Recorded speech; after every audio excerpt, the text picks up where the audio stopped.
Hello. Welcome to my show. My name is Bret.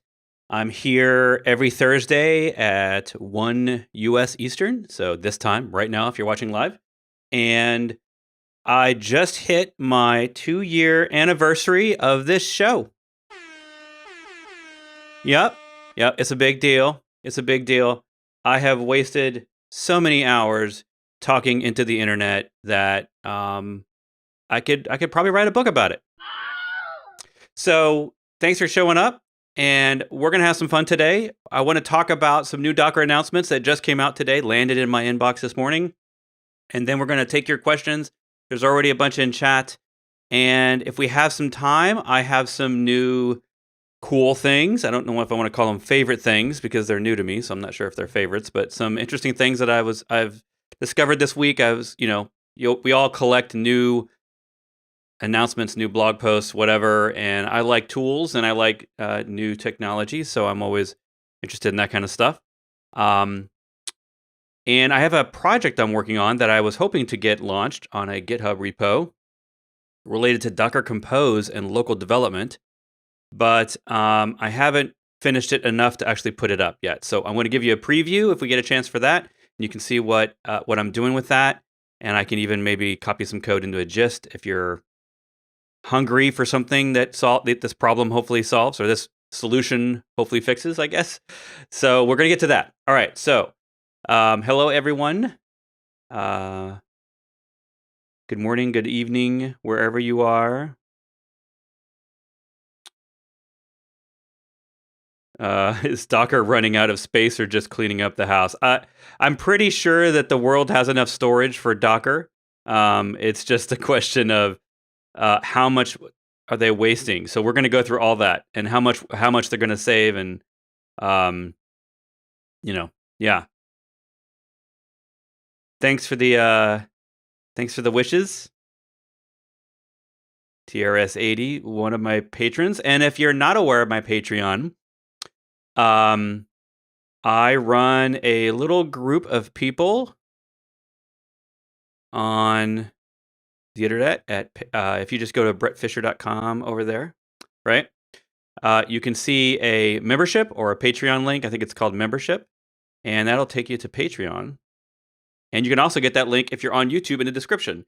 And that's how you support this show. So we're about to hit 100 paid supporters. I'm very excited about that because I started it 6 months ago with no paid supporters.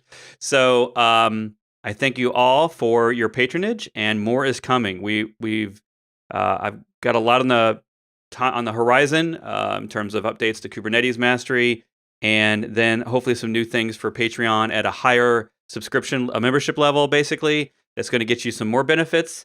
I've just got to do things in order so we can actually ship stuff, including, if you haven't noticed, this last few weeks I've been pretty quiet on Patreon, and that is because I've suddenly taken on 4 new clients, small projects, and they all have different needs, completely different needs in terms of DevOps and sysadmin, cloud duties, stuff like that.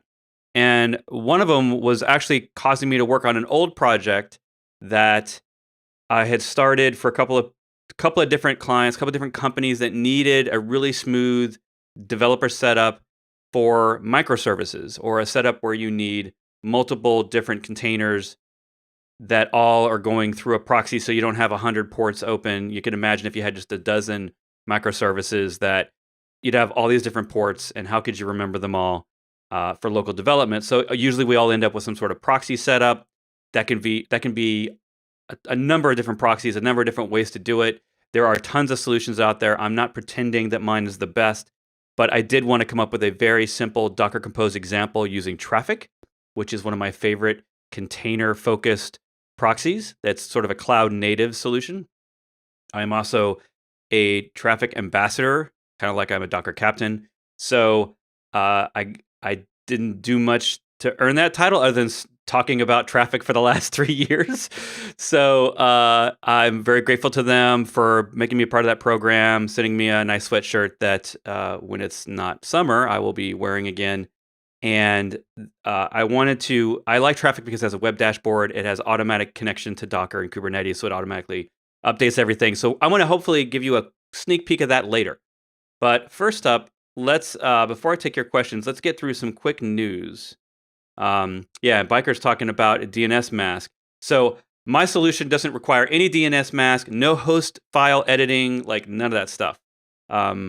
It's meant to be just a simple Docker Compose Up solution until you want SSL, and then there's one extra step. But I'm going to go through that. And then I'm going to have, I think next week is going to be a dedicated show, if I can get enough time in between now and then, on local proxy, local SSL, browser trusting certs, creating certs for what we call wildcard localhost domains, or that's what I call it. I want to take a whole show and dedicate to that, because that is a continuing problem that a lot of my customers go through, a lot of my students ask about, and there's a lot to learn just to come up with your own concoction. And I wanted a solution that was generic. It could work regardless of what programming language you're using, regardless of what apps you're running, regardless of what OS you're on. You know, it didn't require completely different setups for different OSs, and I think I'm pretty close to that. It works in all browsers that I've tested. Doesn't require you to spend money unless you want to. Anyway, enough teaser.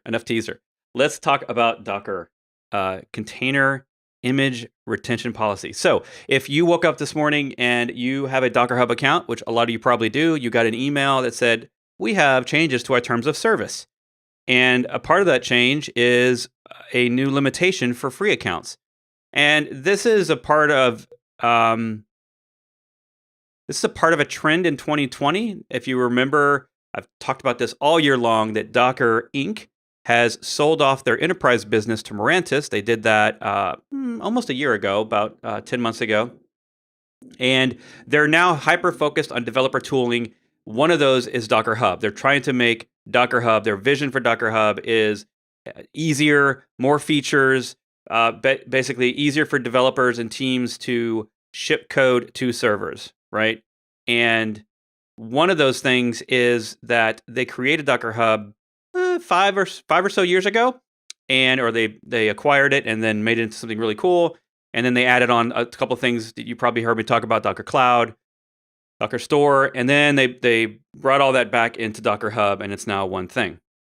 As a part of that, they had wanted to allow adoption, so they allowed everyone to just store images forever. Anyone who can do it, any open source image, you can store it forever and ever and ever. And it turns out that a significant part of their storage, in fact, probably more storage than any of us have seen in our lifetimes in terms of in one place, is being used by images that are no longer being used.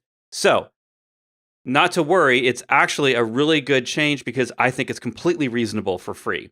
We're not talking about source code here, right?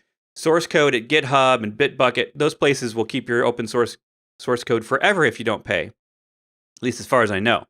And that is because it's largely the single source of truth, right? If you lose your source code, it's like losing your passwords, or losing your keys to your safe deposit box. It's pretty important. So Docker Hub is not meant to be your source code storage. It's not meant to be the only place your source code is. Docker Hub is an artifact store. And if we've ever worked with artifact stores, you know, like if we think about NPM, or we think about apt or yum, or any other thing that stores the artifact of building your code, right? That's what really a Docker image is supposed to be. Now, I know some of us, we've experimented with storing Docker, a whole bunch of stuff in Docker registries, right?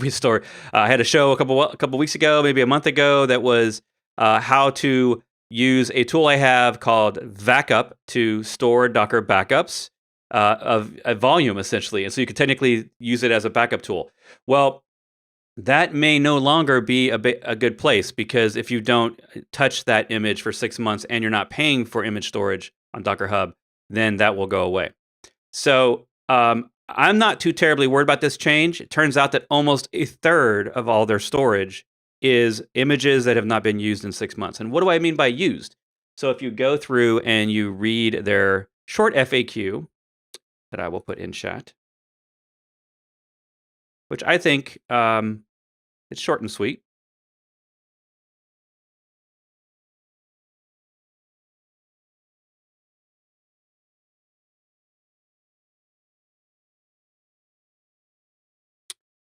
And there's also the terms of service, which I'll be honest, I have not read it. I have skimmed it multiple times over the years, but there's no diff on this terms of service. I want to see the diff. Because they talk about in here that if you want to know more of the details, you should read the terms of service. But the terms of service would take me an hour, so I'm not going to read that. I'm not even going to tell you should read it, because if I'm not going to read it, and I'm here as the Docker captain talking about it, like, we probably should all read all of our terms of service, but I don't know anyone that does. So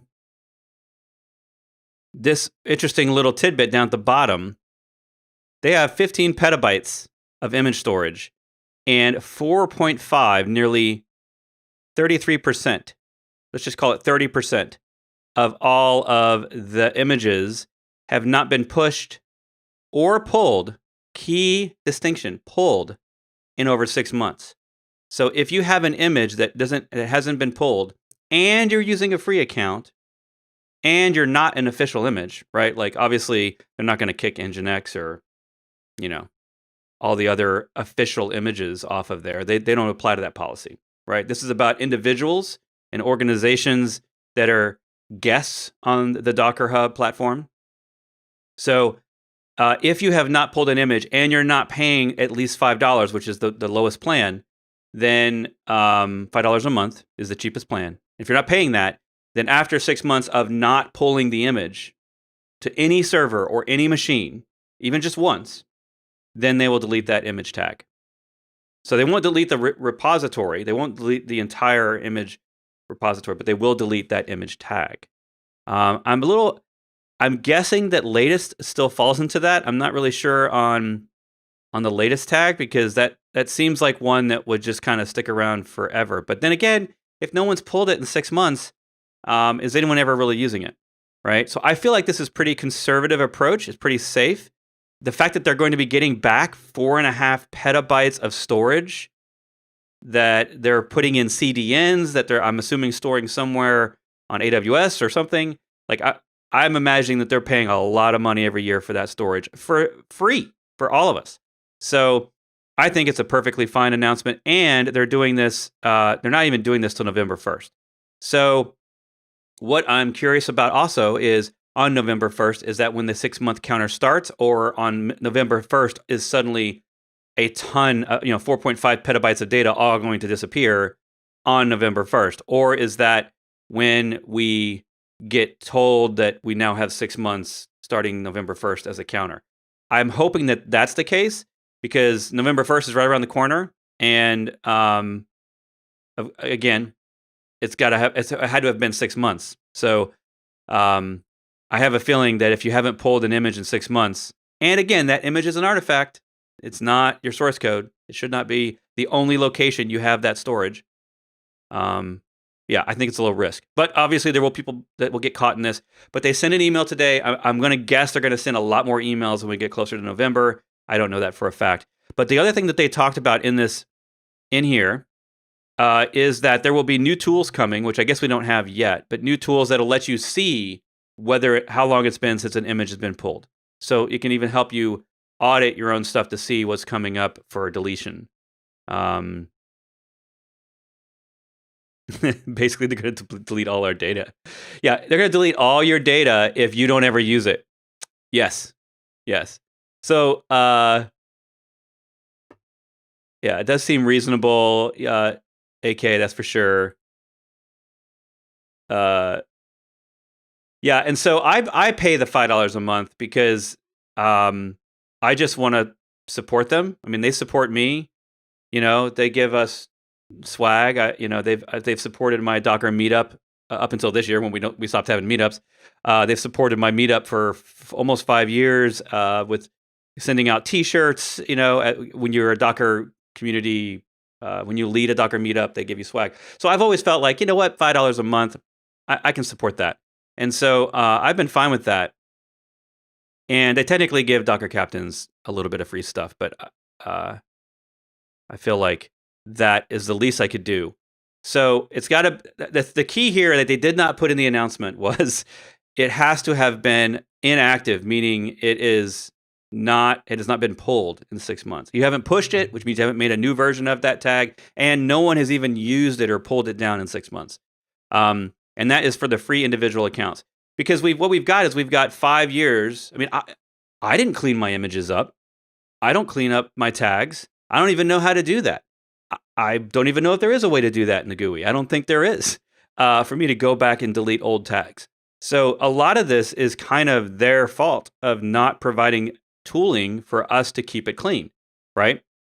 It's kind of like GitHub. I pay for GitHub, but most of us nowadays don't have to pay for GitHub, but I still pay them just because I use it every day and I feel like I should support the tools I love. So I give GitHub that $5 or $3 or whatever it is, and I never delete my code. Like I have repos that I haven't touched in 5 years, but I don't delete them because they're not bugging me, and they're not giving me a tool in the interface that says, "Hey, you haven't touched these repos in 5 years. You haven't even gone to the page. Should we auto archive them? Should we delete them for you? Like, what do you want to do?" And I'd be happy to spend, 5 minutes every 6 months just looking at that stuff. But they don't give us those tools. So, I'm not going to spend the 2 hours churning through all of that mess to try to figure it out. And so Docker is going to have to do that for us. They're going to have to give us tools so that we can quickly go through and just say, nope, nope, nope, nope, don't need these, don't need these. And then, they probably wouldn't get back 4.5 petabytes. They'd probably get back maybe a petabyte because some of us, don't even use Docker Hub anymore. So they probably have accounts on there that are storing gigabytes of data that haven't even logged into Docker Hub in 3 years, So I think it's perfectly reasonable. Anyway, so check that FAQ out if you want to read the rest of it. They're basically, this is the journey to getting Docker Hub more profitable. I don't know their status on profitability at all. I mean, those are not public numbers. They're not a public company. But I would suspect that as they're a smaller company and they only have currently this product as a paid service, that their goal is to help pay for the, close to 100 engineers and staff that they have there. And that 15 petabytes of storage CDN'd all around the world, at least the official images are. I'm not sure if they all are, but that's a lot, right? That's a huge bill. I'm going to guess that's millions, or at least $1 million a year. I don't even know. I've never had to do the math on that much data. So I thank them for their free storage for the last 5 years, and cheers with my little coffee today. Thank you, Docker, for storing our stuff for free, and I think 6 months is a good number. All right, so let's look at some questions. I know a lot of you threw some stuff in early, and I'm going to get to them. Let's see. Can you explain how I can shape my career in DevOps? I'm taking courses by Docker and Kubernetes. I am Red Hat certified. Congratulations. Good job. What certification should I go for? I would say there's a lot of discussion I will put on DevOps career.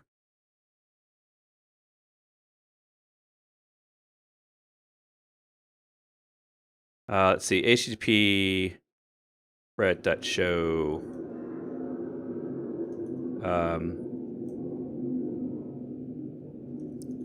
I think it's this one. Let me make sure that's the right link. So I have a common FAQ for that.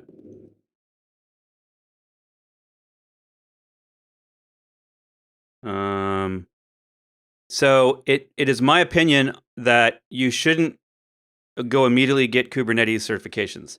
If you're trying to use certifications to supplement a lack of experience in DevOps and basically help you prove your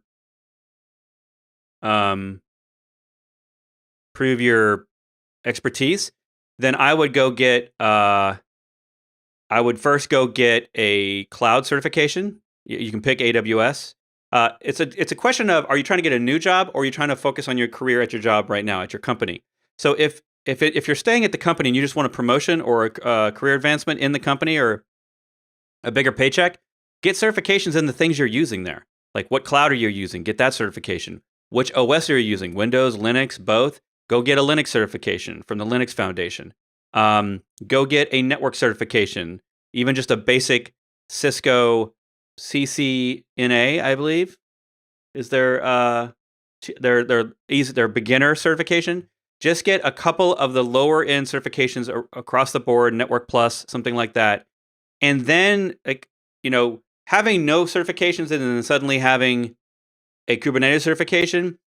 Unless your entire goal is to only be a Kubernetes administrator, that doesn't make sense to me because DevOps is really a mesh of different skills, like all IT jobs now. It's not just one. There's very few people in IT that have one job and one tool that they only need to manage, right? There's not that many dedicated SAN storage engineers anymore that only do SAN storage, right? So we're all being asked to do more.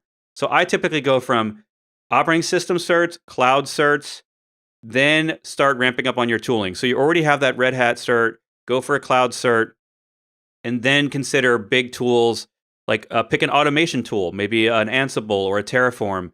Go look at what they have. And if you can't get certifications, because not all these tools have certifications, go take a course like a Udemy course and get the certificate and put those in your resume as, completed these courses with this many hours of video, right? And just sort of list those. And you can even put little, put links or something.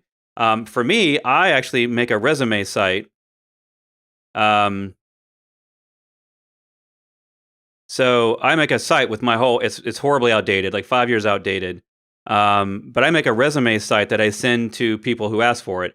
And it shows, a bunch of different stuff, but you can, I think there is, if you're interested in website resumes, honestly, there's probably way better tools than this. The last time I did this was like 7 or 8 years ago, but I picked a resume builder on GitHub. So Bret Fisher resume.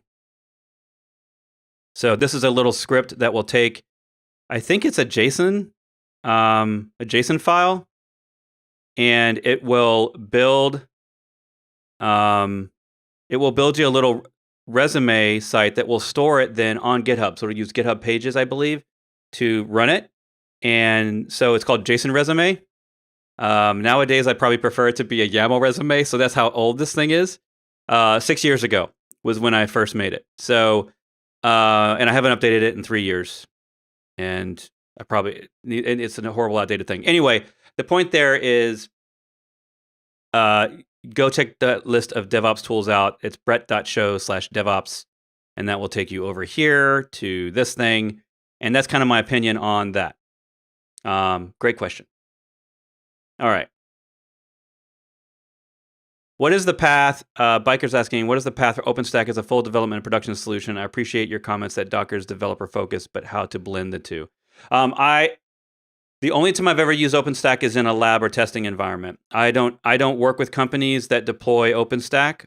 I'm not well known in the Red Hat community, so that's not intentional. I'm just not. No one ever asked me for that. So typically, because OpenStack is a part of the Red Hat ecosystem, I'm guessing that most people that are running Red Hat, most people that are doing OpenStack are running Red Hat, even though you can technically run OpenStack elsewhere. And so they've already got support. They're probably big companies paying for consultants that, like our teams, actual companies of consultants, not just an individual. The kind of work I typically do is for companies that are small, hundreds of employees or less, maybe 300 employees or so. It's typical. I do work on some training stuff with really big companies, and I do training for enterprises and stuff like that. But most big companies don't hire an individual. They usually want a whole team because that's easier for them to go through a consulting company like that. So I used to subcontract. I used to go work with one of those kind of teams for off and on so that I could get into big contracts as just a subcontractor of the prime, if that makes sense. Anyway, that's not what you're asking. But the point is I don't have enough experience on OpenStack to say like how to blend the two. OpenStack to me is just a variant of Kubernetes. So it is just another distribution with a bunch of things added on top to solve problems. So I don't see how that would be entirely different from something like a Rancher deployment or Docker Enterprise deployment. It's just different tools to solve the same problems, right? Red Hat says they won't support Docker as an installation, but I assume they won't prevent it. So if you want Red Hat support, you can't use any Docker tooling. That's, before Mirantis bought Docker Enterprise, you could technically get Docker support for the Docker engine, which was considered a basic support package with Mirantis. I'm not sure if they're doing that anymore, but you could technically actually pay for Docker engine support through Docker, not through Red Hat. Red Hat and Docker had a falling out many, many years ago, and they've never really worked well together since. So Red Hat's goal is that you have no Docker tooling if you are on their platform. You have all of their tooling, right? So you're using their way, their opinions. And so I would probably not recommend to people if they're going OpenStack to use anything Docker on the servers. They could, unless you're Linux in the local desktop, Red Hat does not have a solution for Mac or Windows, so you would still probably need Docker Desktop. But on servers, you would be using, Cryo with Kubernetes CRI-O. You'd probably, if you had a one-off server or if you ran Linux locally on a Red Hat Linux on your local desktop, you probably would use Podman to run single containers, that stuff. Anyway, so that's kind of my opinion on the Red Hat.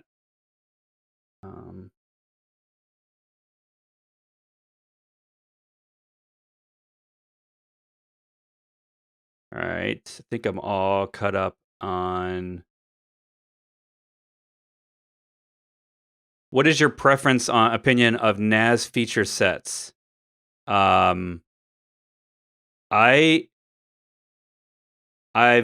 tried used a lot of them in projects. I don't really have. I don't know what a WD-4100 NAS is. My last really big NAS was there was a Dell one, and then I used NetApp for years. NetApp's like the cream of the crop, kind of the best thing. But I'll be honest, most of the time I'm dealing with storage nowadays is in the cloud, so I'm not dealing with NAS. If that's what you're asking, Biker, I'm not sure.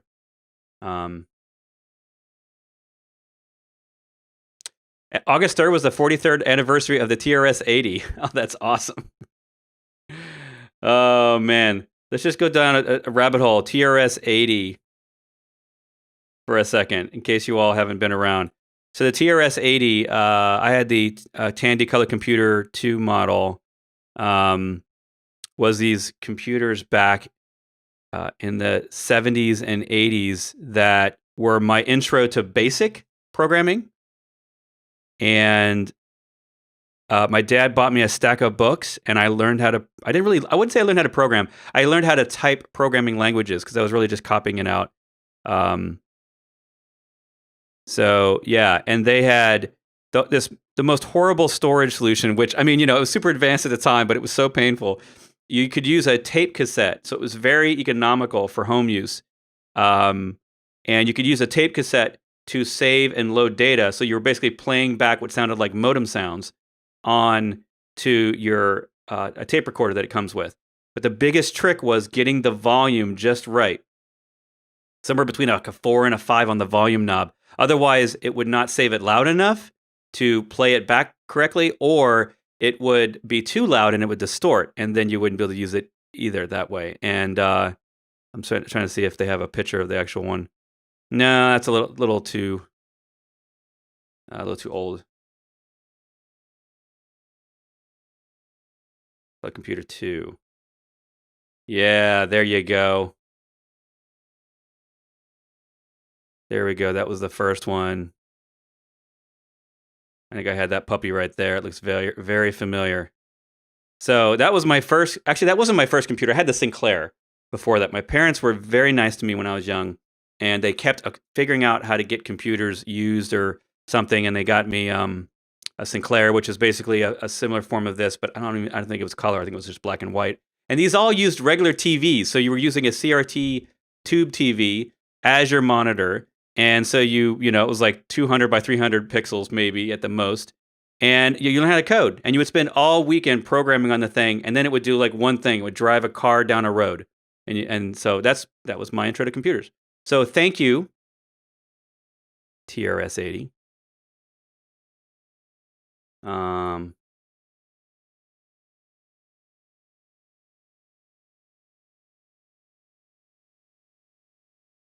Donald changed his name there.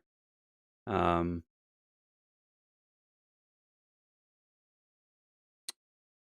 Donald was one of the key players there. All right. So,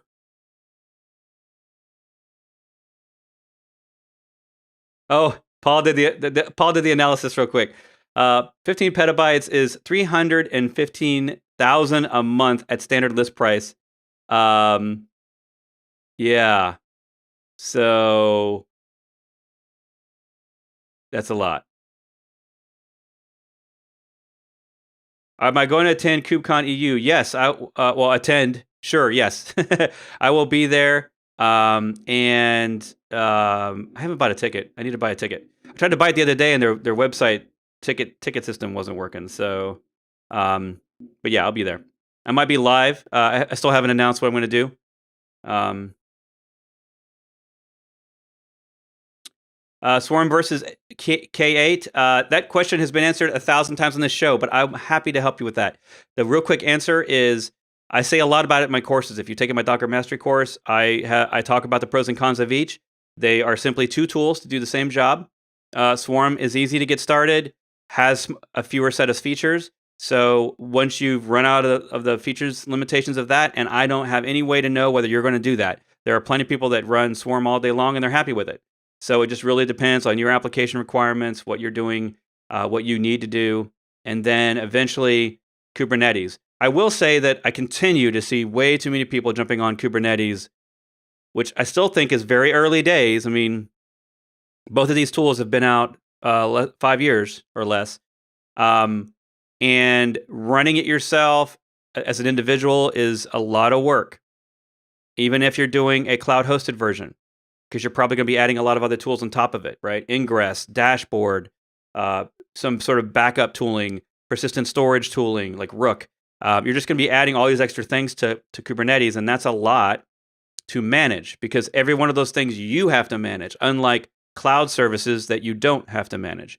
So I continue to work with teams that are challenged by the overburden, the administration burden of a Kubernetes platform, even if it's a cloud hosted, which is why I advocate for Fargate if it's all possible. If you can do EKS or ECS Fargate, EKS Fargate, if you want to stay in the Kubernetes ecosystem. But I'd say try both. Take my Docker Mastery course. You'll get to try both pretty quickly, and you'll get to just do some real basics on them, and then you can kind of decide which one you want to use. Let's see. WD 4100 is my home office NAS. So Biker, I mean, at home, I actually have my storage is local on my Mac. I have 2 terabyte storage on my Mac, and then I have a Windows server in my closet that has like 3 or 4 terabytes of storage. It's actually a full Dell server in my closet, and so I just run that Windows server for whenever I need it. So I don't actually use a NAS per se. I've always been frustrated with. I always end up hitting limits of what I want the NAS to do. So I have Linux VMs and Windows VMs all running on a Hyper-V server in my closet because I can't quit Windows. I used to be a diehard Windows fan for decades. So I still run Windows at home, but my daily driver is Mac. So I have all 3 operating systems running throughout my house. And it's a crazy town. Like I can't decide which one. I can't quit them. So I think it's I have a Windows Server 2019 Hyper-V server running a whole Kubernetes clusters, Swarm clusters. It's so that I can have like home labs, right? It also runs an iTunes server for the TV upstairs for my family. I do all that inside of VMs in Hyper-V, and I know there's obviously like Linux versions of doing that, and I could do that a whole bunch of different ways, but I pay for Microsoft licensing, so I have the Action Pack with Microsoft, so I get like 10 licenses of all their stuff for, I don't know, $500 a year. I'm a Microsoft partner, so I do that. But yeah, I know a couple of people that love Synologies, like they absolutely love Synology for home storage. They love they can throw apps on there. Docker Swarm all indicate. I think we're going to actually hear something from Mirantis on Docker Swarm's future. I'm hoping at Kubernetes at KubeCon. They announced earlier this year that they have committed to support. We've got at least a year and a half left on their initial announcement, which is a long time.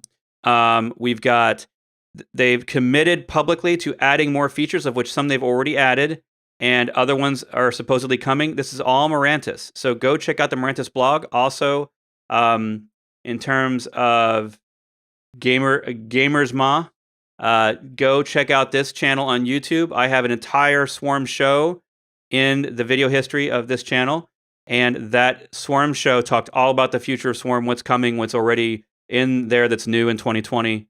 So I'm not terribly worried about its future as long as people keep paying Mirantis, which so far they have been doing. Companies have been paying Mirantis for Swarm support, and as long as they have that enterprise money coming in, I imagine they're still going to support it, at least with a small team. It's at this point nothing like the ecosystem of Kubernetes, but there's also Nomad and lots of other orchestrators that are also out there that have small ecosystems of diehard fans that won't give it up. So. Let's see. Great questions. Best strategy for zero downtime implementation. Is it blue green the best? Honestly, it's whatever your team is used to and what works well. So rolling updates are fine. Blue green is fine. Canary is fine. I don't think that inherently. I don't work with companies that are at scale, right? I work with companies that have hundreds or up to maybe 1,000 containers, not 10,000s of containers. So I don't work with companies that are dealing with global CDN deployments of their application that has to have a cluster in every region. Like that's not the kind of clients and companies I work with. So I'm not there to solve the huge, really complex problems. So typically rolling updates, which is the default out of the box with Kubernetes and with Swarm, rolling updates works for everyone that I've worked with. Usually the companies are not. I would say that that's a great first step. And as your company then gets more advanced and you're already in production with orchestration and rolling updates and you've done that a while and you're used to it and you want to maybe get more advanced with segmenting out customers for maybe some sort of canary-like deployment where you only give 5% of your customers the new version. But this requires a lot of maturity. This isn't just about the feature in the orchestrator. This means your developers have to develop features that are toggable, right? That they can turn off features. They have to have a database schema that supports multiple versions at the same time of the application running. Like there's so much to consider there that I tend to find that companies have a lot of other learning they have to do before they're ever going to get to something like blue, green, or canary. Rolling updates with rolling rollbacks, right? If you fail the update, you can roll back as well, which is technically a rolling strategy. I find those to be the easiest to understand, the easiest for companies to do. And if you're a company that's been doing something like other non-container cloud stuff, right? If you've been doing like ECS, my mind is not working at this moment. The node groups in AWS for ECS, or not ECS, but EC2, somebody's going to tell me in chat. The node groups that allows you to do rolling updates essentially with instance profiles or whatever. It's escaping me at this moment. Anyway, so like those things have been around for almost a decade at least, I think. And those are well understood, and they do a node replacement back before we did container replacement. We were replacing nodes in AWS and other non-container solutions.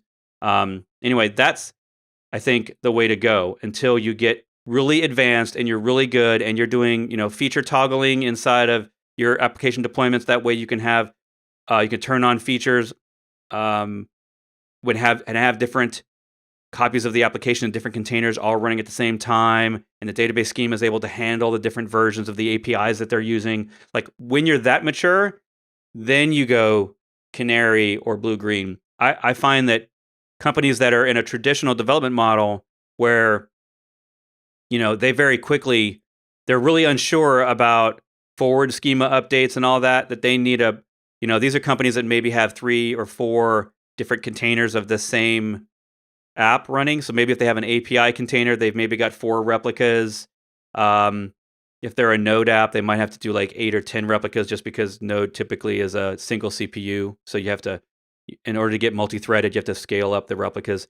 So those kind of companies, they don't go a long time between versions because they're not that scenario is not well tested. So they do rolling updates that typically take minutes, not hours, right? But as you get more complicated and as you start to have a lot more customers in your application, your whole team has to mature and has to grow. So anyway, that's the experience I have in the real world. It's kind of messy, basically. There's no one perfect solution. It's really more about the team and their expertise and how they develop than anything else. All right, let's see on the questions.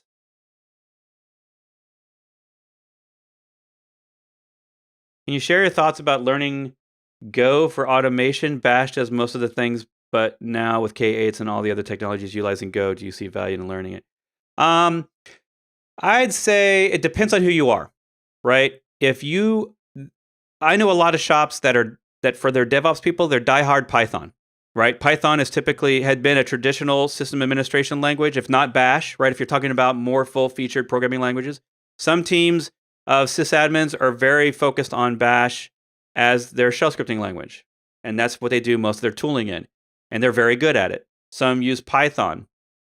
I think as developers take on more of those roles, or people with a more traditional developer background, and they have already learned Go because they live in the container ecosystem, and the container ecosystem has, almost all the tooling in the container ecosystem is written in Golang. Then yes, I think using Go for system administration languages is perfectly fine. It's very easy to ship the binaries. You can make them cross OS builds very easily. I think that's all great about Go. I love Go. I have no negative things to say about Go. But if you're in a team that your DevOps and especially your system administrators and operators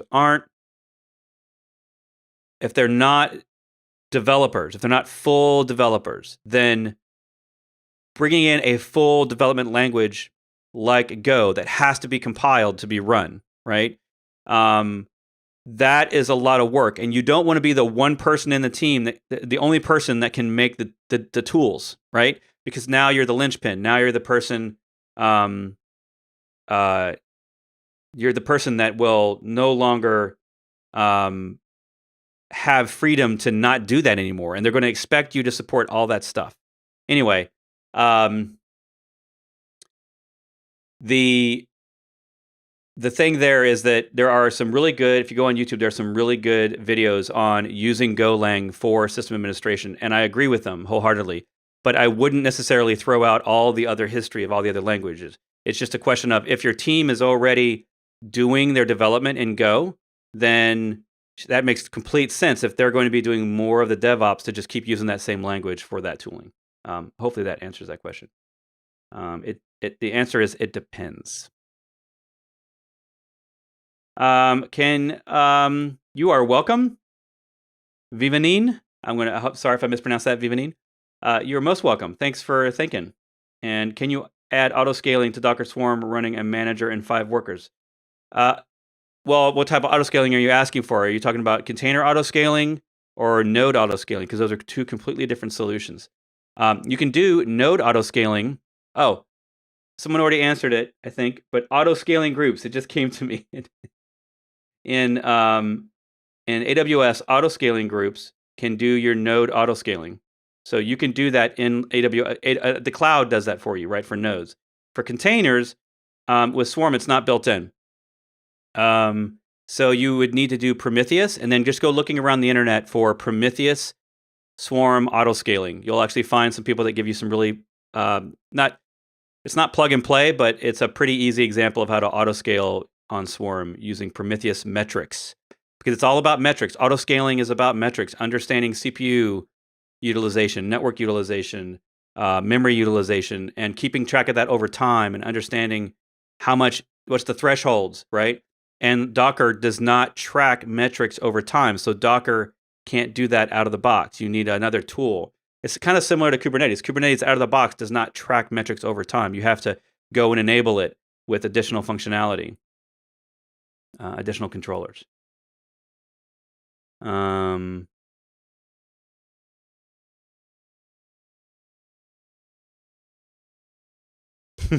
They did not want it all. They did not want it all as a publicity stunt. Yeah. Yeah. Well, it worked for me, man. Worked for me. Container is old school. Serverless is easier to manage and create. That's fine. To me, serverless is just another thing. Containers aren't old school because containers, serverless requires you to rewrite code, right? So I can't take the 3 decades of programs that we all run on the internet and make them run in serverless right now. So containers are for all that. If you want to shift to complete functions as a service as your development model, awesome. Like that removes a whole lot of complexity and layers of abstraction. You're going to have new problems, but I think those problems are largely less.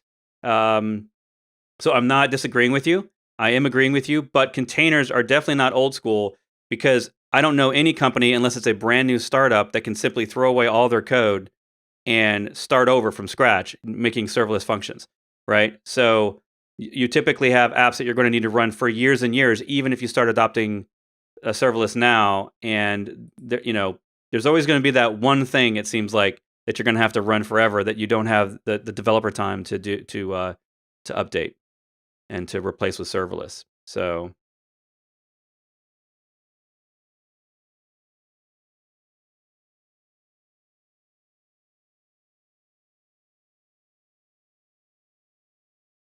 our IT guys are pushing the switch to Kubernetes, and I keep finding ways to divert them. Use Red Hat for nodes. Now IT wants OpenShift. Yeah, I mean, that's the logical conclusion. If they're using Red Hat, then OpenShift is the logical step. I mean, realize that when you're building out a full Kubernetes solution, you are creating a private cloud. That's what Kubernetes does, is it creates the tooling. It solves all the problems but bare metal. And even now, we're getting all these extra plugins for Kubernetes to help you solve the bare metal problem.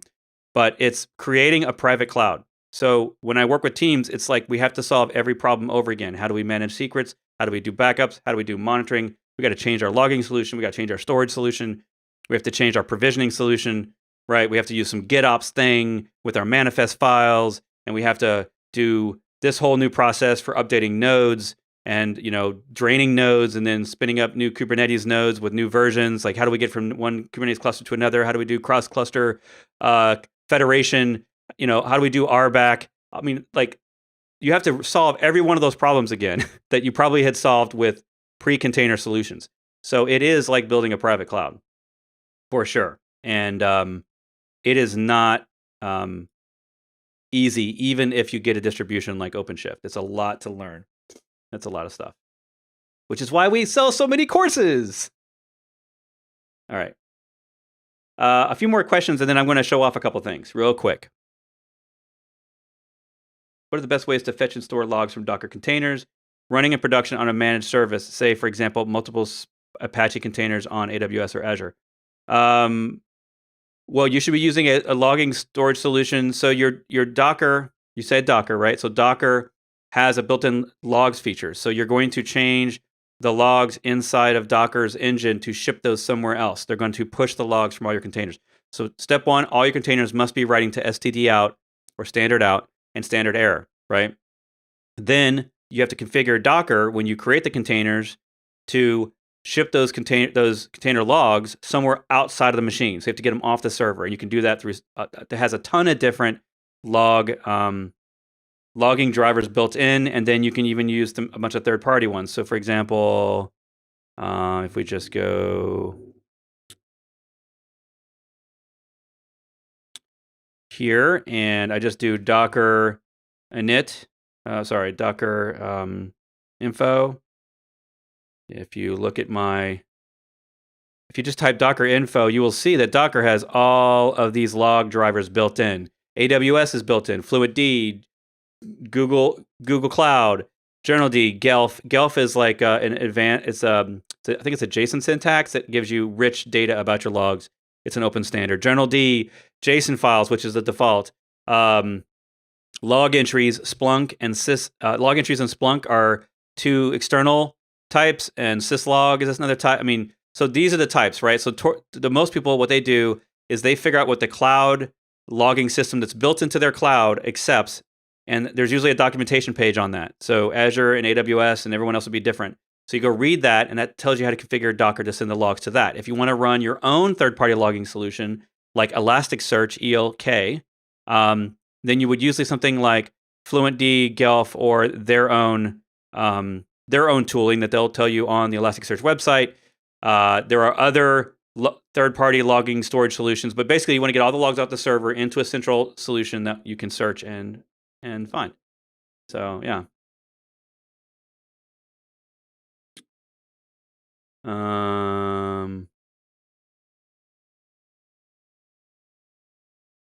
Yeah.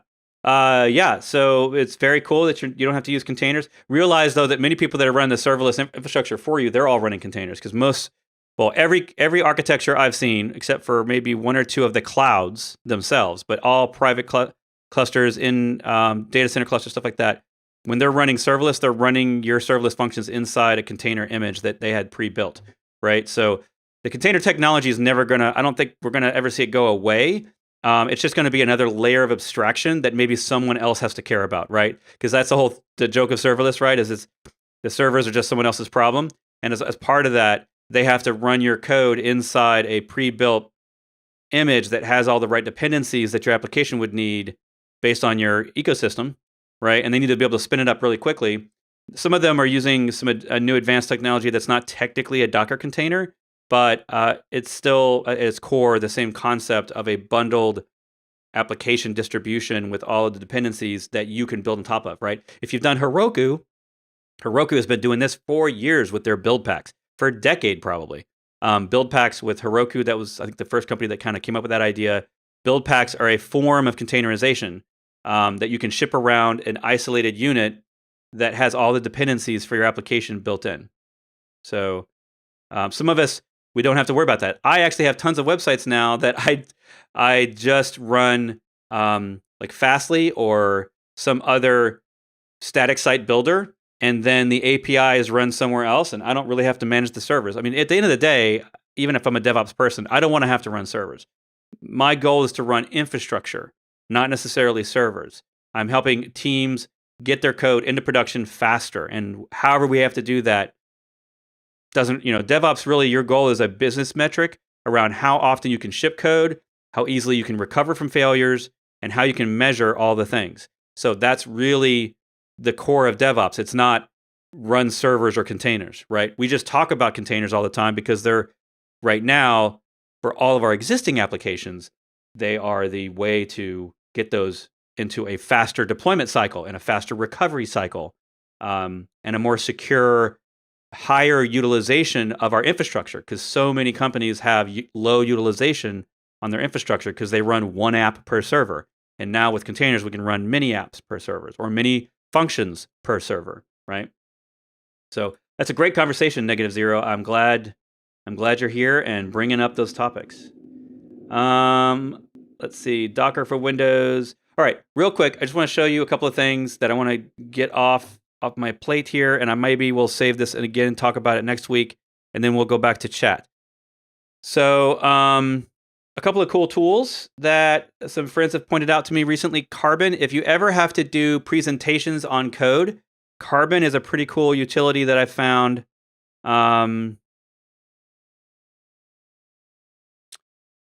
Christian, by the way, I just answered that question at the beginning of the show, so go back to the beginning of the show and watch that. And I talk about the Docker 6-month retention limit. It's not that bad. It's fine.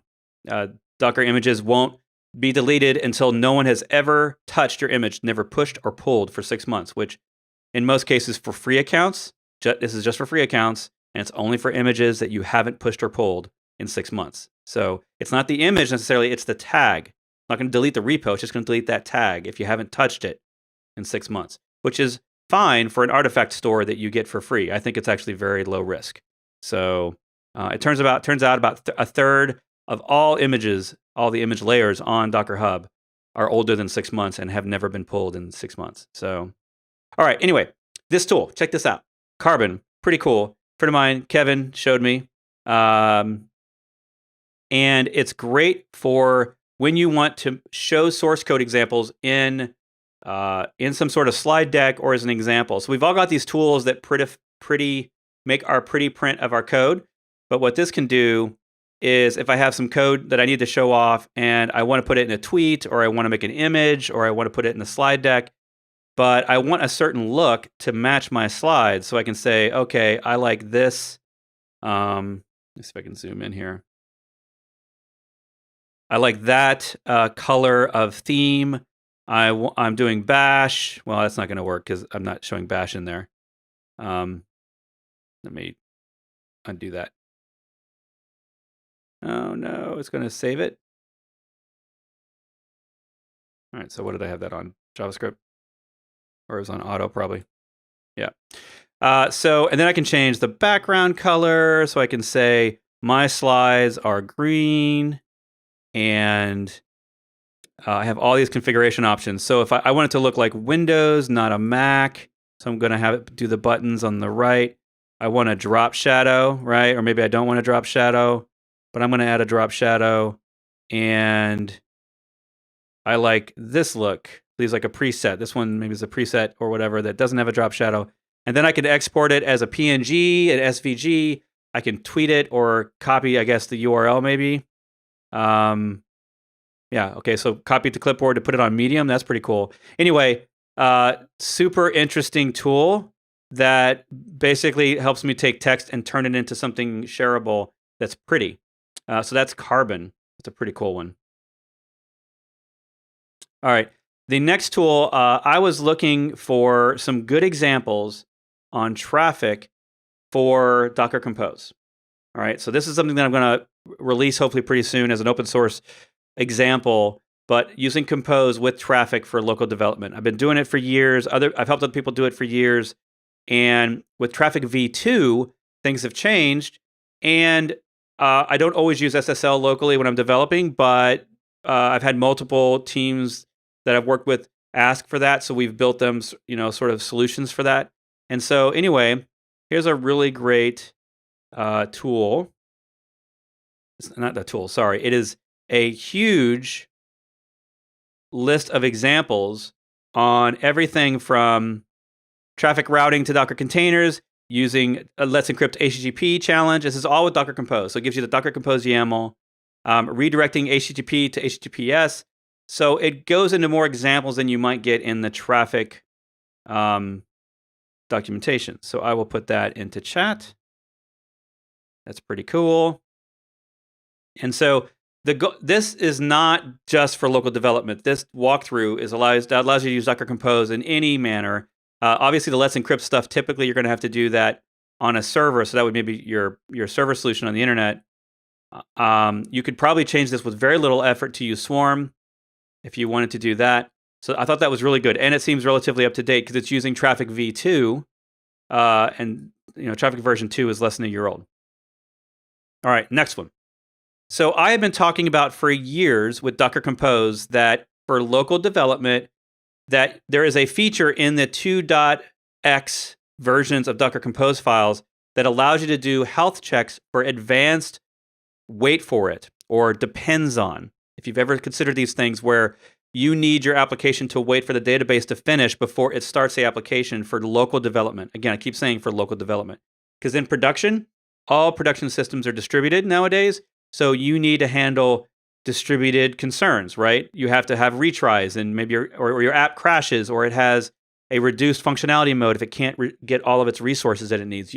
All distributed applications have to have that. So it's not good enough to say, I must wait for my database in production. But for local development, we often just want to spin up our dev environment and not have our applications constantly retrying or cycling or crashing or anything like that, right? We want to smooth the dev workflow.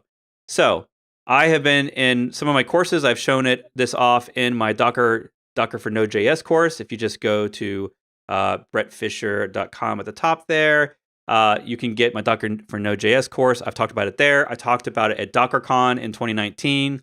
You can just search the internet for DockerCon 2019, Bret Fisher, Node.js examples, and I give you all that stuff in detail. But I found a repo that has a really great walkthrough. So Peter Evans has a really great walkthrough of how to set this up. So it's a really simple example of adding a health check to your local database in Docker Compose and then changing. It's 2 steps really, right? You have to add a health check to the dependency, so something like that. Let me zoom in there. And then you have to add a condition to the depends on. So if you have an API that depends on a database, then you would add this section to the API, and then you would add the health check section to the database, whatever that is. And it's a pretty great little tutorial. It walks you through a couple examples, and it shows off what I've shown on this show for years, and one of my favorite demos to do for people that want to learn something new with Docker Compose. This is something that usually most people don't know. And so the key here is that you have to use the 2 branch of the Compose version. So your Compose has to be 2.4. That's the latest, I think. And just use 2.4 instead of 3. This is not a Swarm solution anyway, and the version 3s are really more for Swarm. Version 2 of Docker Compose files are for local Docker Compose use. So anyway, the point here is you can build out a really complex solution that when you say, start up my website, it first will start the database and then wait for the database. Then it'll start the API and wait for the API to respond to health checks. Then it'll start your front-end app, and it'll do it all. And it doesn't really matter your app. The key here is it has to have a health check. So it doesn't really matter what the app is. It has to have a health check so that Compose can know when is this really ready for connections. That's what a health check does. In Compose, in Docker, in Swarm, in Kubernetes, our health checks are focused on making sure our app is available for connections. And you should have that in all your apps. So when you do that locally, then you get this ability to have a wait for it type experience where it will literally wait before it starts the rest of your apps. So yeah, go check that out. And I believe that he points to... I'm not sure if there's he's pointing to the examples, but if you need examples, Docker has their own official repo, health check. Yeah, in their library. So at Docker Hub, I'll put this in chat. There's a whole bunch of examples there for Mongo, MySQL, Postgres, Rabbit, Redis, Elasticsearch, Cassandra, just a whole bunch in there. So you can get those examples. For the health checks, add those in your Compose file, and then you can start adding dependencies. All right? So that was also something cool I ran into this week.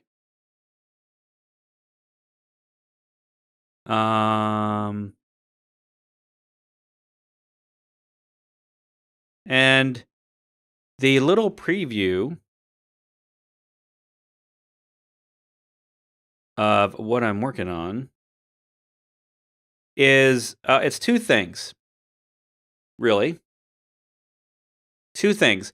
One is, wouldn't it be nice if you automatically created a local certificate that your browsers trusted, that you could use locally for development, and you didn't have to edit your host file, you didn't have to add DNS mask, you didn't have to do anything extra other than maybe tell your browsers to trust a certificate one time, right?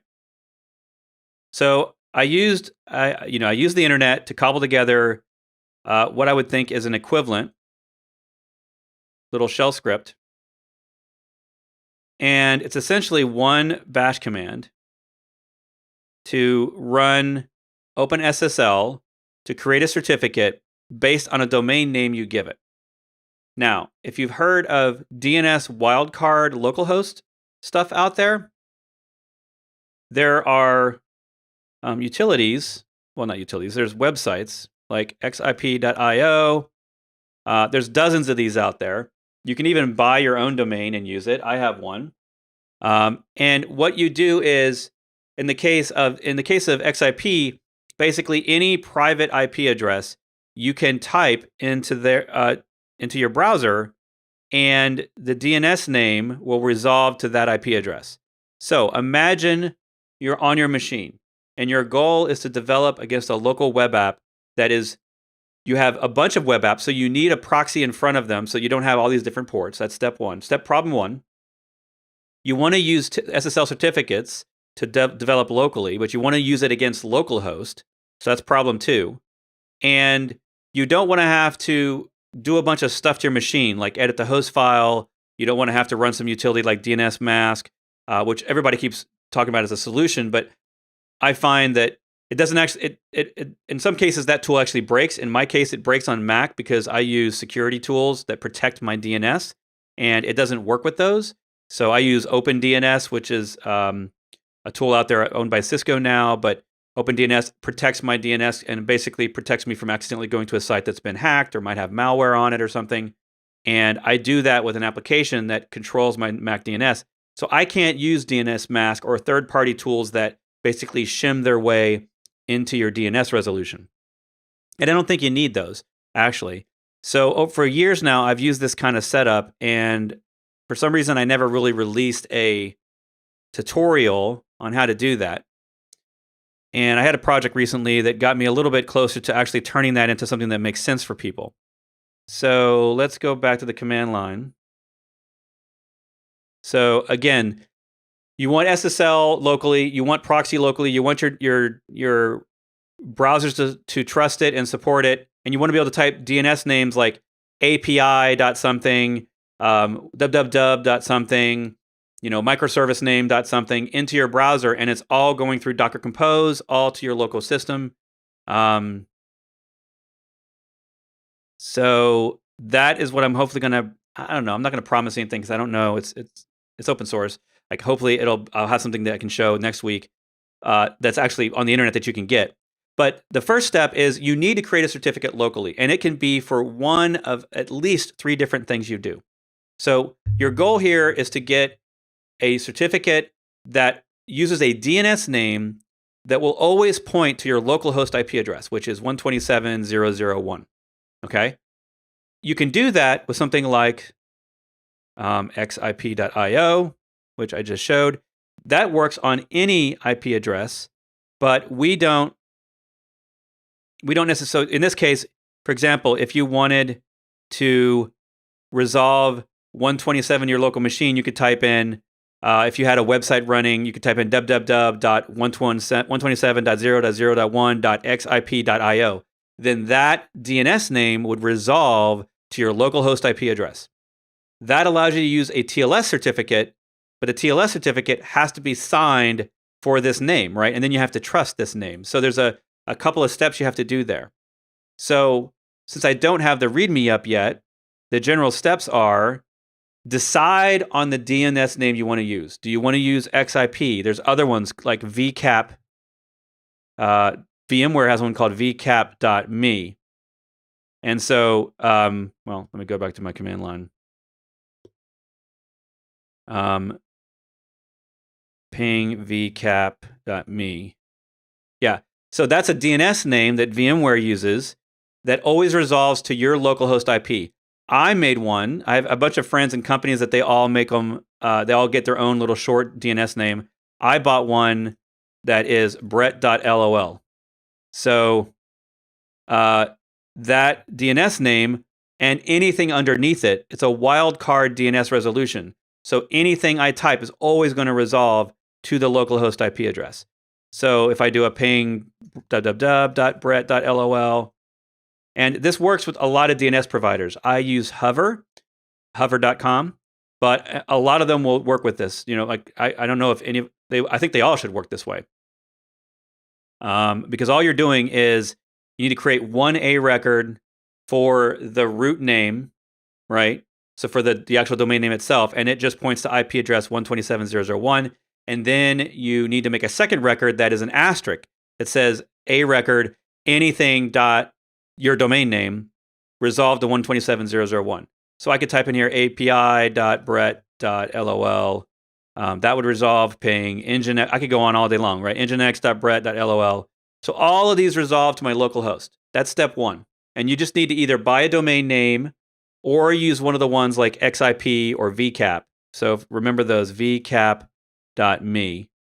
That is the one from VMware that always resolves to localhost. So if I typed ping www, right, ping api.vcap.me,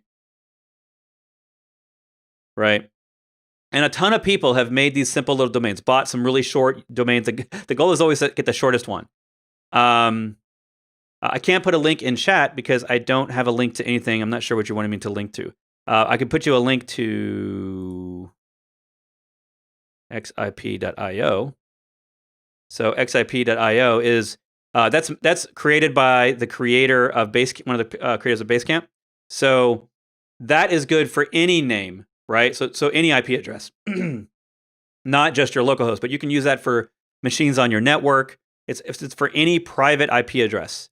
So it's good for like local machines if you have a server in your local network and you want to use it, but you don't want to go buy a domain name and you don't have a DNS server, you just want to use internet DNS. This is what that's really good for. So the vcap.me one, or the one that I have, Bret.lol, I mean, you're welcome to use it. All right, let's get back there. So that's step one. So you had to decide what is a domain name. Now, if you're in Chrome, if we go back to my Chrome, did you know you can also use something like name of something .localhost? Okay, so in Chrome, and this is a Chrome specific thing, I'm not sure, it might work in the new Edge, the new Microsoft Edge, but I don't think it works in Safari. I don't think it works in Firefox. I'm not really sure on that one.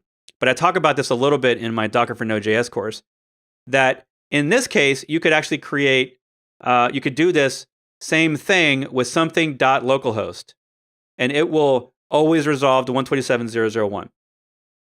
Okay, so that's one way to do it. The xip.io is the second way to do it, or a dedicated DNS name like vcap.me or bret.lol.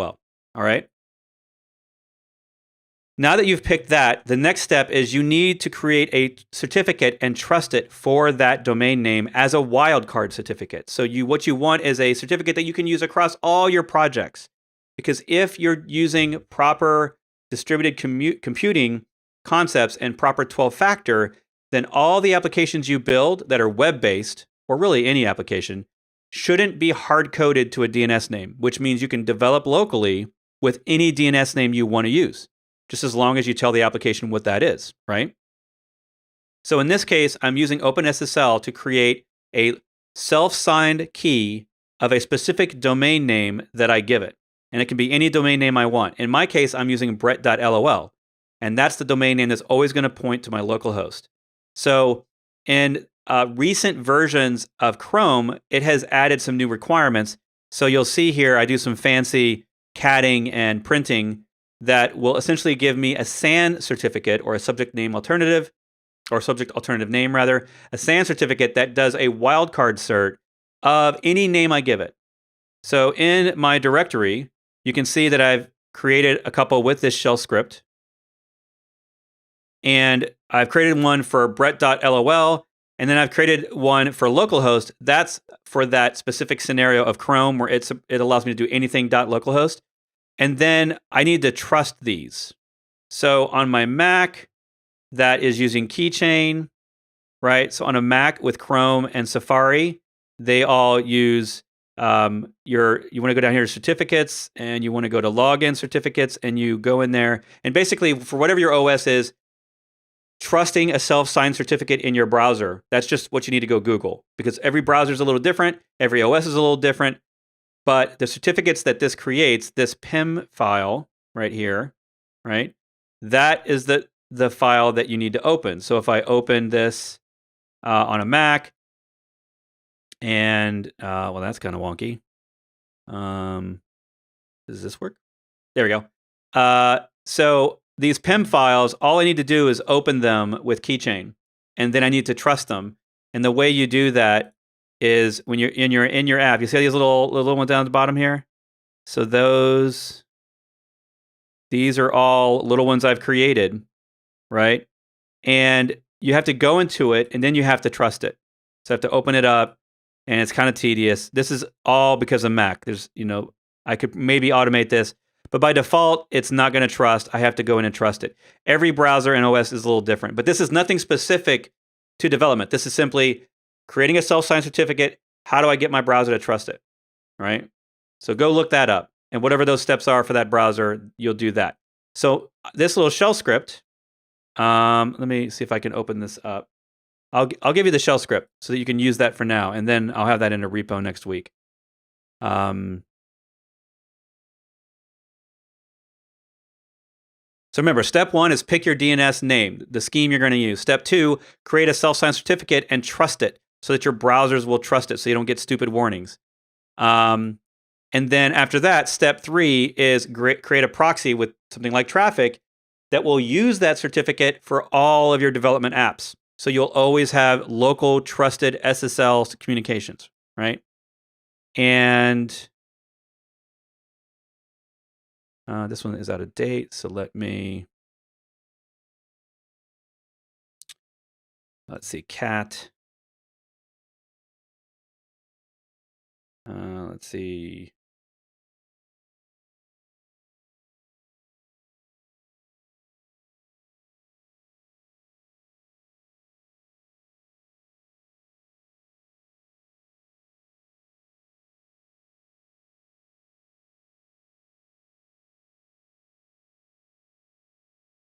All right, I got you. I almost got you. Almost got you.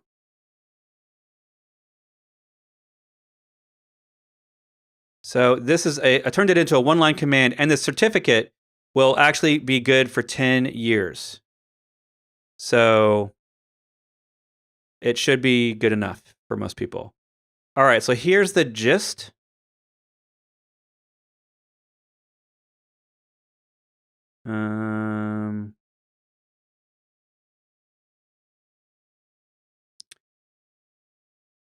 So yes, there's explanation on how to create the CSR file for this SSL. So test, this is all in one command. It technically creates the CSR and does the whole process automatically. So the thing that you're really left with that you usually need in this gist, basically in the current directory, it will create a single, it'll use a single command, and I'm going to show you how to use it. All right. So all I'm going to do is I'm going to run cert sh, and then I'm going to pick a domain. Let's say you go buy a domain tomorrow, and you go to your DNS provider and you set it up as a wildcard, basically for everything to point to 127.0.0.1. And so you've done that, and then you can ping it, right? So ping. Let's do the vcap.me because that's the one from VMware. So I've got that domain. And I know that it's working on my local host name. So then I just run this cert, and then I type in that domain name. So vcap.me. And it will create the public and the private. And then it also put those together into a PIM file. Basically, a PIM file is a copy of the key and the certificate. And so now if I look at my directory, let me move that. I can get rid of that CSR, localhost. I don't need that anymore. That was my old way of doing it. So what you're left with are 3 files. So on those VCAPs right here, the CRT is the public cert, the key is the private certificate, right? And then the PIM is the combination of the two. And the reason you want them, all 3 of them, is that proxies typically want the key and the certificate separate, and you don't have any intermediates because this is a self-signed cert. There's no intermediate. And then for most computers, they like a PIM file. So on a Mac, I can open up that PIM file, and I can just open it with keychain, right? And then let me just open with keychain. Where's my keychain?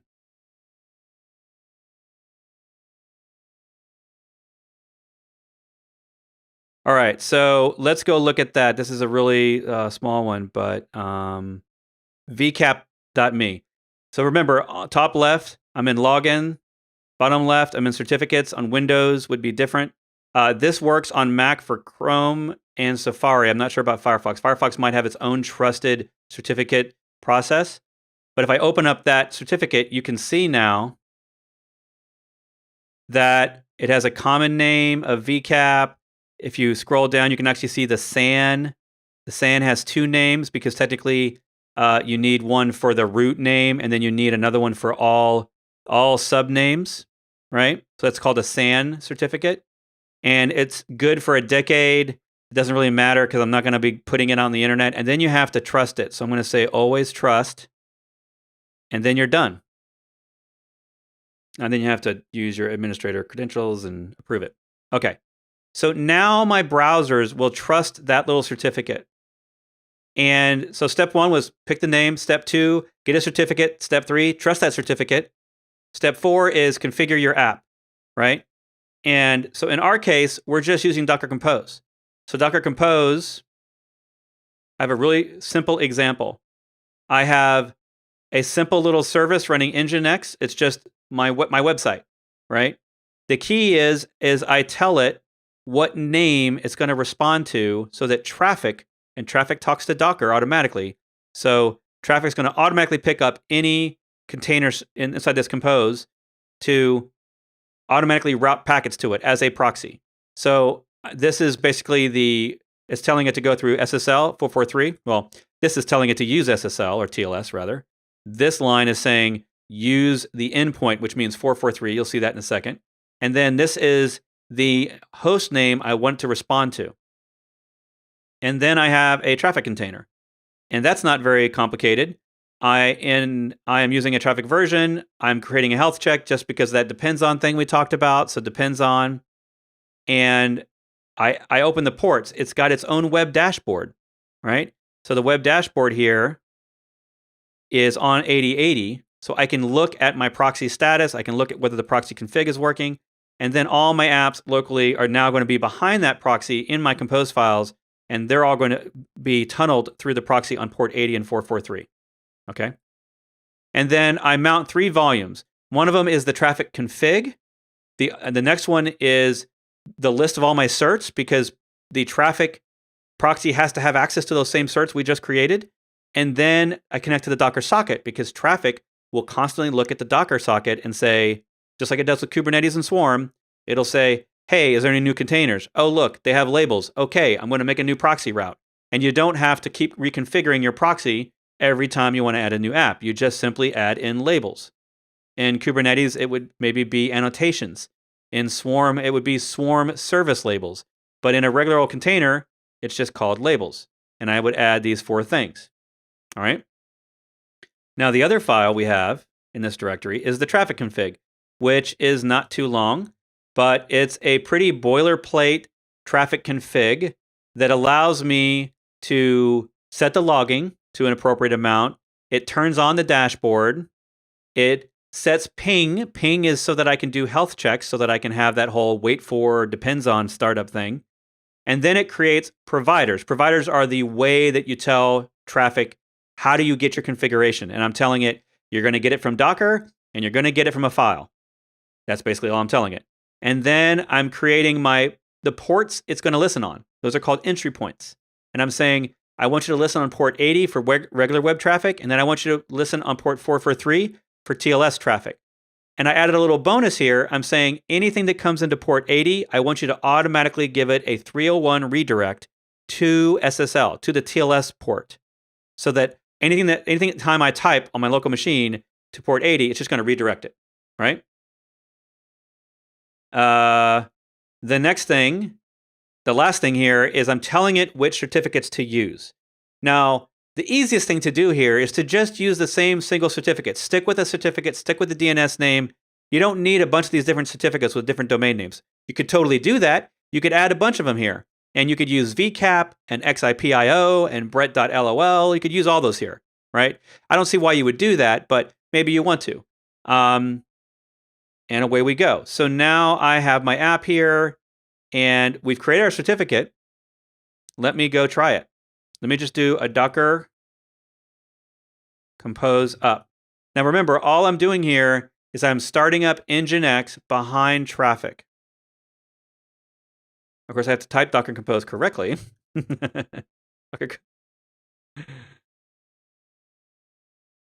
right. And it's first going to spin up. Well, it's going to create the network and the volume. Then it's going to spin up traffic. And it's going to wait for traffic to be healthy before it spins up my app. And I probably have some complaints. No. Nope, no complaints.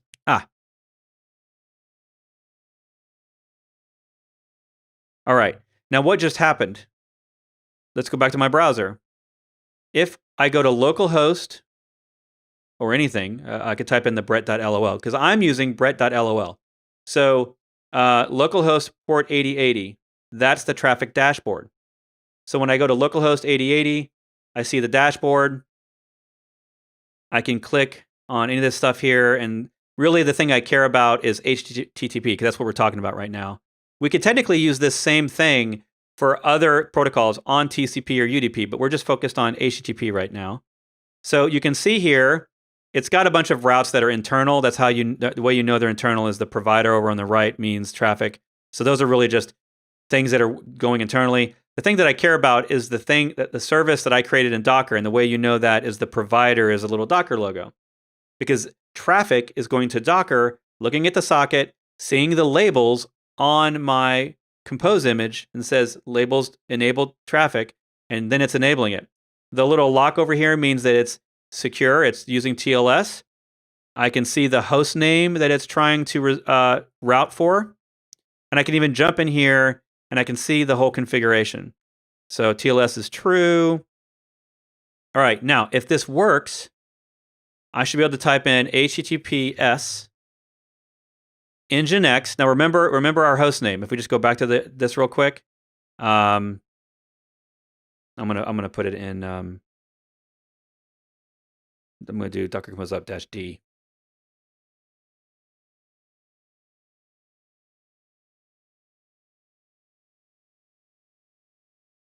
Looks like Moz has pulled out something for adding a certificate and trusting it.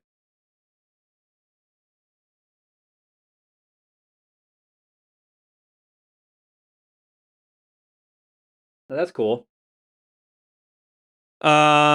Yeah, thank you, Moz. I will try that out, and I'll add that to. I'm not going to add it to the script because that is a scary thing. Honestly, I would not want someone to download my repo and then have it accidentally adding rogue certificates to root trusted, because root trusted is a very special place. You really want to only trust certificates that you know about. So what I probably will do is I'll add it in as a comment and say, now run this command if you'd like, or follow the process for your browser. But thank you. You saved me a step. I really appreciate that. All right, back here. Let's remember, if we look at our Docker Compose file, those 3 lines there, actually that's 4 lines, those 4 lines are what tells traffic through the metadata to pick up this app. So if I go and I type in Bret or nginx.bret.lol, because that's the DNS name I put in the label, then I get nginx. And I don't get an SSL warning because my browser trusts a certificate. And if I click on the certificate, you can see that it's called Bret.lol. All right. Now, if I tried something else, like www, it still goes to my local proxy because, again, that's the wildcard DNS name routing everything to localhost. But because traffic doesn't know about that name, it gives me a 404 page not found. It probably should be a better error page that says traffic could not find this particular router for this particular host name. Like, that would be a better error. Maybe I can work on that. But the other thing I can do here is if I go back to the Nginx, remember I said that this enables redirect. So if I forget to type in HTTPS and I type in HTTP : then it still redirects me to SSL, over to the TLS port. So that, in case you forget, right? Now, if I had multiple apps here in this compose file, each one would have to have a different router. So in the router, you would change the name here. You would change this to the name of the service. If it was your API, maybe call this one API. And then you would need to change the name for your DNS name there. And, and then change the router name here as well, and these other 2, right? So that's it. You just change those 3 or 4 places for the name. I try to keep them all the same as consistent, keep them all the same as the service name, because my service name up here is Nginx. And then now you're done. You can now use this across projects, and it doesn't have to change your complete setup, and you only have to use 1 certificate. And no, Naresh, that would not work on that security add trusted cert. That is a very specific command for Mac. So for Linux, you would basically copy it to a certain directory, I believe. You would just copy the file to a certain directory. All right. So for those of you wanting this little setup, give me a like in YouTube if you want this, and I'll do it right now. I'll put it in GitHub. Or I will wait till next week, and I will. It's not finished, and I have no README, so I didn't really want to put it up on GitHub without a README or instructions or anything. But if anyone thinks they could use this right now, maybe we can put it in a gist. Let's see.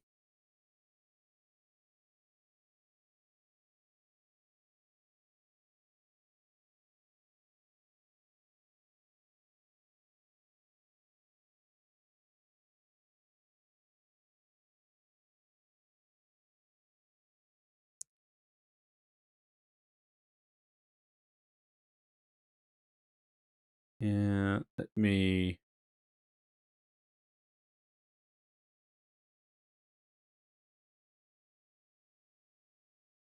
All right, I'm going to create a new gist for this. And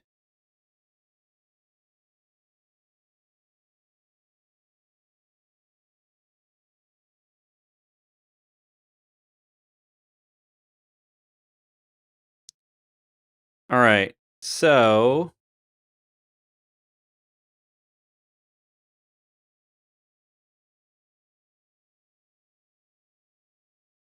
this will be the last thing I do. And then I'll give you the gist URL. And then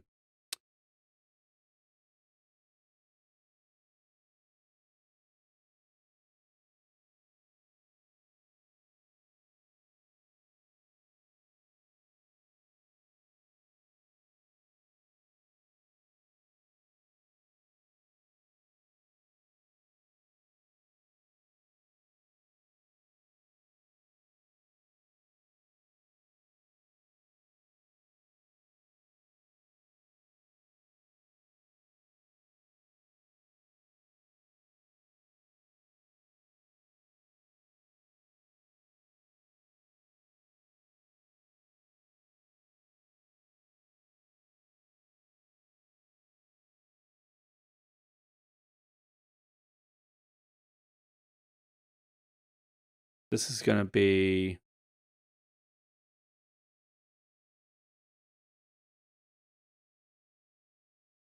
Docker Compose, YAML.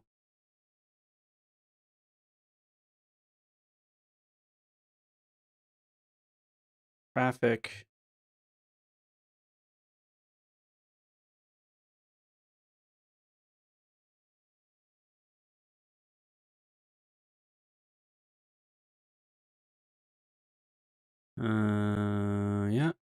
Yeah. And then I'll add the certs file again.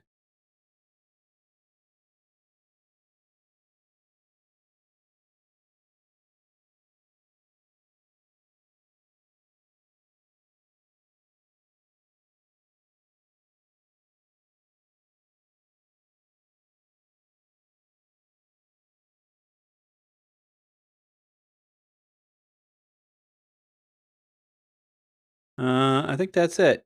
All right.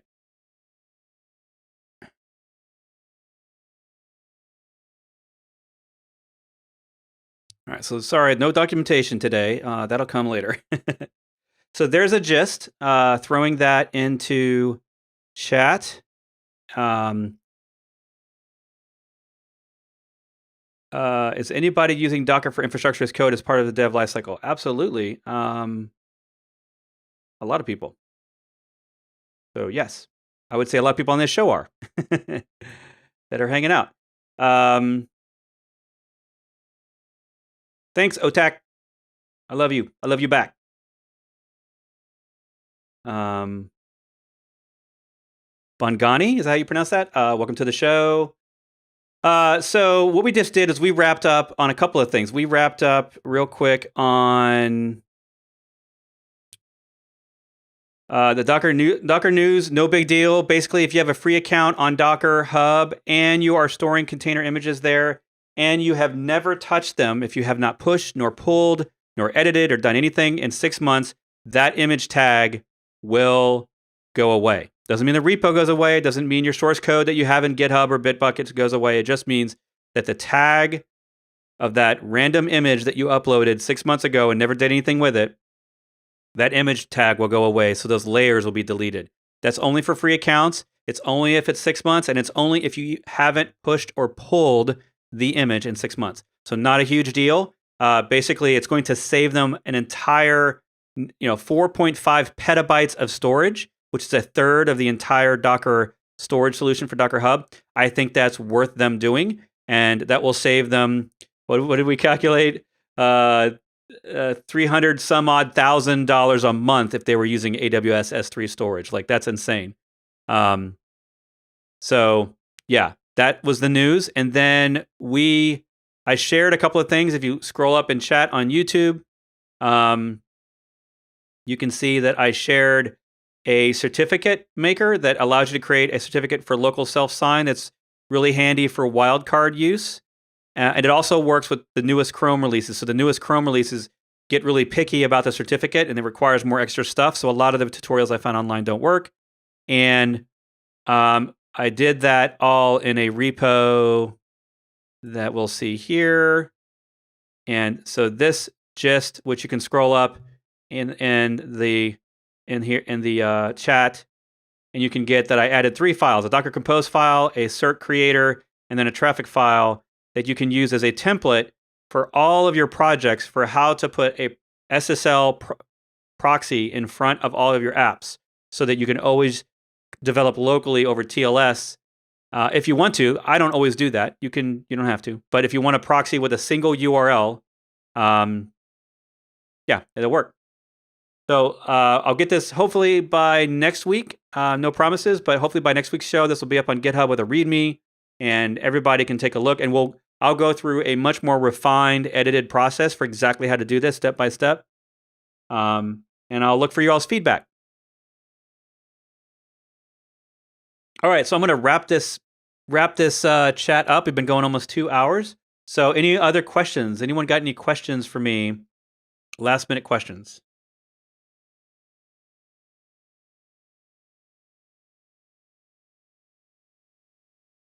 What monitoring tool is recommended for containers? There is no number one monitoring tool for containers. Containers are just apps. So every monitoring tool out there that's still being maintained is supporting containers. So whether it's Datadog or Sysdig or Librato or like any of these, SaaS products, or whether it's Azure or AWS as your cloud, they all support it. For Grafana, Grafana is just the dashboard. So you need a solution behind Grafana. Grafana is just one piece of the puzzle. So if you're doing something like Prometheus, then you need Prometheus plus Grafana, plus usually a bunch of other tools to make a truly open source solution like that. So I would say go looking around GitHub for really good demos, depending on your orchestrator, of Prometheus for that. Prometheus for Kubernetes, Prometheus for Docker Swarm. And then you'll find repos with that are basically a bundle. With Prometheus, it can sometimes be 10 different containers or more that you need to run for a full monitoring solution like that, because you need a dashboard, you need collection of metrics, you need storage of metrics, you need the analytics of metrics, you need usually some sort of protection scheme that like Caddy or something that protects and creates logins for all these different tools because they don't all have web protection. You need an alert system that will allow you to set alerts, which is not necessarily built into Prometheus. And then you need a way to alert you. So you need some solution that will send out alerts to you, like through text messages or emails or whatever. So as a part of all that, there is no like one container that does all that. You need a suite of products. And I prefer, honestly, to just outsource it. I would rather pay a little bit of money if you use something like Datadog, which works really great. I think you can use 3 servers for free on Datadog.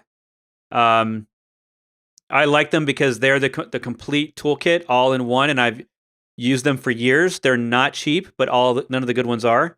If you're on a cloud, just you want something that's cheap or really easy, like use theirs. Use the cloud's tools because they're gonna support container stuff as well. So I think AWS even has now beta support for Prometheus somehow. I haven't actually launched it yet, but I did see something in their dashboard about Prometheus coming to their platform, so you might want to look into that. I'd say that probably the number one Kubernetes focus, well, it's not even Kubernetes focus, but the number one tool in the Kubernetes open source ecosystem is Prometheus.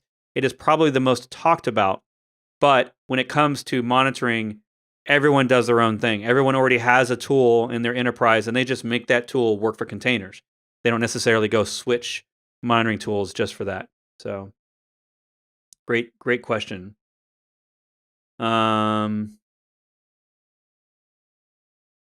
Is Let's Encrypt trustworthy? I think so. A lot of people use it. I use it all the time. I know companies that use it all the time. Like all my friends and all their personal projects will use it. Yeah, I think Let's Encrypt has a lot of good management and it's got some decent oversight. So I would trust it like I would any other cert provider. It just happens to be free. So.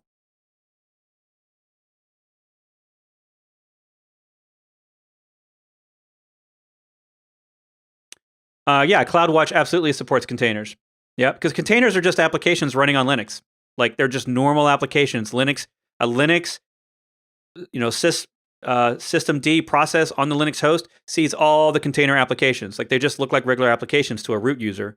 But if you want those container labels, right? If you want to sort of know which container has which app, and you want to think of things in a container context, you just need the tool to be able to understand what Docker is or what Kubernetes is, and all the tools now support that in various ways. So, any idea why Etsy host file doesn't support wildcard domain? Is a limitation or underlying? It's never. Yeah, Maz, it's never. That's not how any operating system's host file works. So that's the reason you need something else, and that's why I don't use the host file. You also have to be a local root user, and you have to, and that's not easy to automate, right?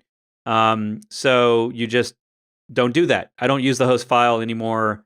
I think the only thing I use the host file for is to point to a server on my local network, and just so I can type in Ubuntu for my Ubuntu server.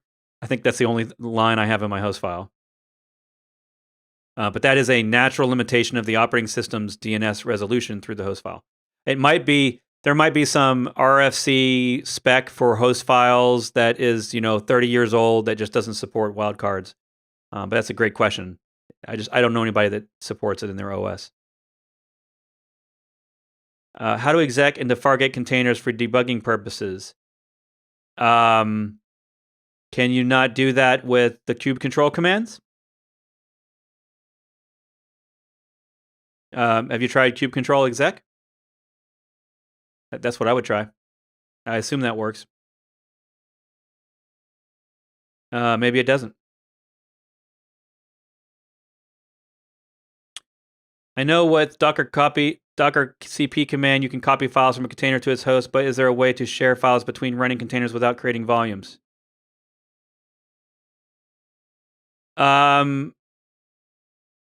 If you're talking about, you can bind mount two containers to the same location on the host, sure, you can do that. But if you want one container to see the files inside of another container without volumes and without bind mounts, I don't think that's possible. I don't even know if there's a hacky way to do that. I don't think that's possible. A lot of times it's always possible, but it requires some obscure commands that aren't normally used. So I would say that in Docker, in Kubernetes, volumes are the standard way you share files between containers. So if they need to be able to see the same thing, it's always volumes that you do that with. So I don't. This is for production purposes, right? So I don't know if you're talking about for local dev. Local dev, you do bind mounts all the time, but for servers and production, always use volumes. That's the standard way to do it. So you probably are going to need to, if it's possible, you need to change your architecture of how your applications work so that they will look into a location I mean, and it can be anywhere on their file system, right? Both containers can go looking in slash var, slash var slash dub slash something, and that happens to be in a volume that they're both looking at. So it can be wherever you think you need the app to look. So I think it's quite flexible, but volumes are the way to do that. Thanks, Moz. Thanks, everybody. Oh, thanks again, Umeng. Sorry if I mispronounced that. Bret, I've been listening to you all day, literally. All right. Well, good luck. I'm sorry you have to listen to me all day, but hopefully you're learning something. And good luck in your learning. I'm looking forward to getting your feedback.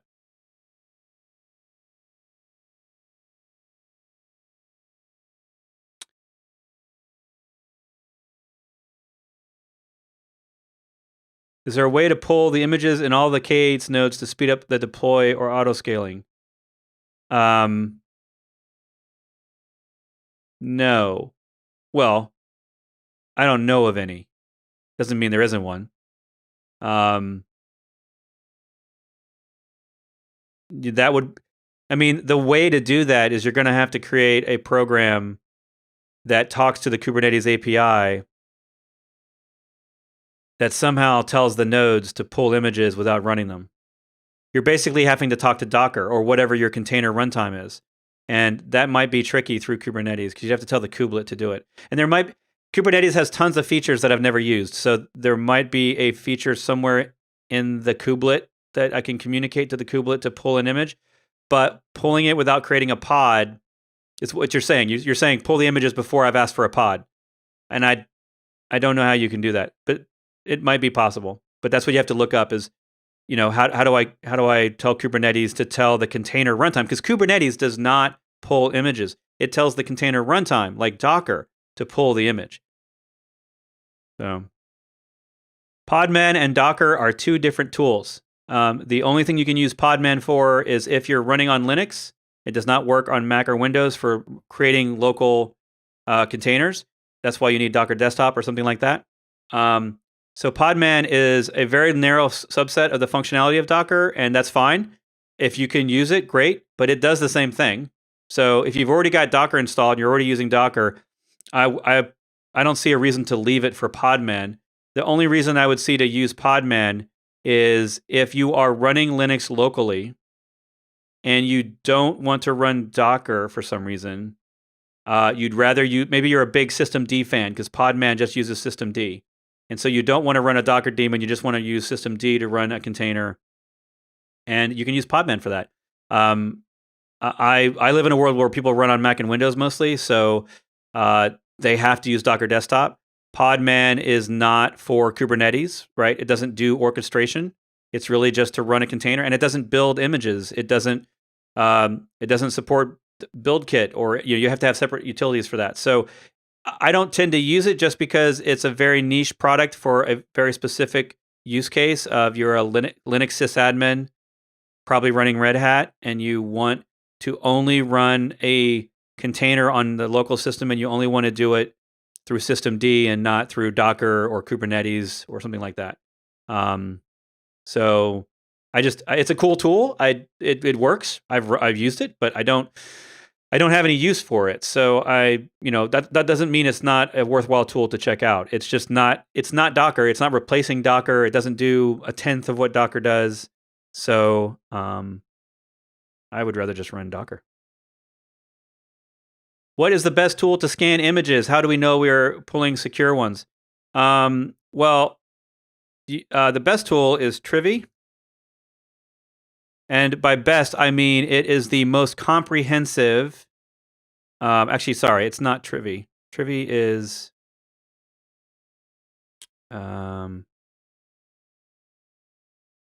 Is it Trivy? They've got two different tools, and so I get the two. I think it's Trivy.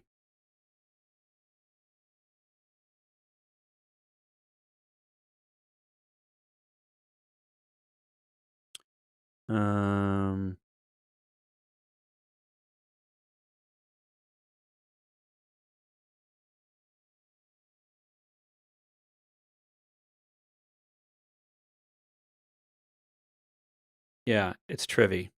Yeah, Trivy is the one. So go check out Trivy. Podman Pod is for moving over to Kubernetes. Yeah, Podman I think has a way to make some sort of manifest, but you don't run Podman in Kubernetes. Kubernetes runs, if you're on Red Hat, Kubernetes is running Cryo, which is a Kubernetes compliant runtime for containers. Podman is not that. Podman is not meant to run as a container runtime for Kubernetes. So Podman is just for like an administrator to run container commands on a machine. But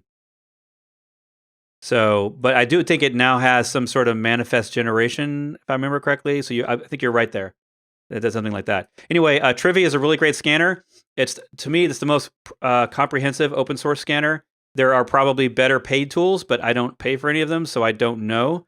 I know big companies evaluate big security products, and they usually go with those, so they get the support. Can